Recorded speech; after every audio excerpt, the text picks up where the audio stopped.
السلام علیکم ویورز، کیسے ہیں آپ سب؟ آج میں آپ لوگوں کے لیے ایک بہت ہی امیزنگ اور انوکھی خبر لے کے آئی ہوں، اور یہ خبر ہونے والی ہے رمضان کے بارے میں۔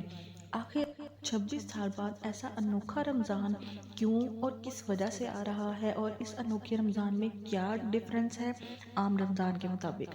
تو جیسا کہ ہمیں معلوم ہے کہ ہمارے اس مہینے مارچ میں رمضان ہمارا آ رہا ہے، اور ساتھ ہی ساتھ 11 مارچ کو انشاءاللہ عزوجل چاند نظر آنے کی صورت میں ہمارا پہلا روزہ ہوگا، اور اگر چاند نظر نہیں آتا تو پھر ایک دن آگے ہو جائے گا ہمارا روزہ۔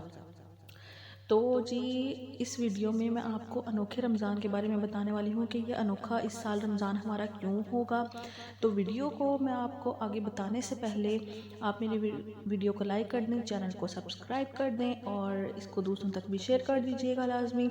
تو چلیں جی، اس سال جو ہمارا انوکھا رمضان ہے 2024 کا، وہ کافی سالوں سے ڈیفرنٹ ہے، یعنی کہ پچھلے جو تمام ہمارے رمضان گزر چکے ہیں وہ اس سے ڈیفرنٹ کیوں ہے، کس وجہ سے ہیں، یہ سب کچھ میں آپ کو اس ویڈیو میں بتانے لگی ہوں ابھی۔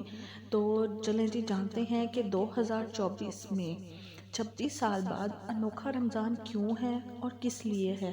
تو جی، اس سال ہمارا رمضان جو ہے وہ ٹھنڈے موسم میں آ رہا ہے، گرمیوں سے نکل کے، تو اس وجہ سے یہ ہمارا انوکھا رمضان ہے جو کہ 26 سال بعد آیا ہے۔ 26 سال بعد ہمارا جو یہ رمضان ہے وہ سرد موسم میں آیا ہے، اور ہمارے اس سال رمضان کے روزے بہت ہی ٹھنڈے اور میٹھے گزرنے والے ہیں۔ روزے تو ویسے ہی بہت اچھے اور خوبصورت گزر جاتے ہیں عبادت کی وجہ سے، لیکن اس سال عبادات کا اور روزے رکھنے کا بہت مزہ آنے والا ہے۔ تو اگر آپ کو میری یہ نیوز اور یہ میری ویڈیو اچھی لگی ہو تو کائنڈلی اپنی رائے کمنٹ باکس میں مجھے لازمی دیں، اور اس ویڈیو کو لائک کر دیں اور میرے چینل کو سبسکرائب کر دیں۔ اس طریقے کی اسلامی ویڈیوز اور بھی بہت ساری آتی رہیں گی۔ ملتے ہیں نیکسٹ ویڈیو میں۔ اللہ حافظ۔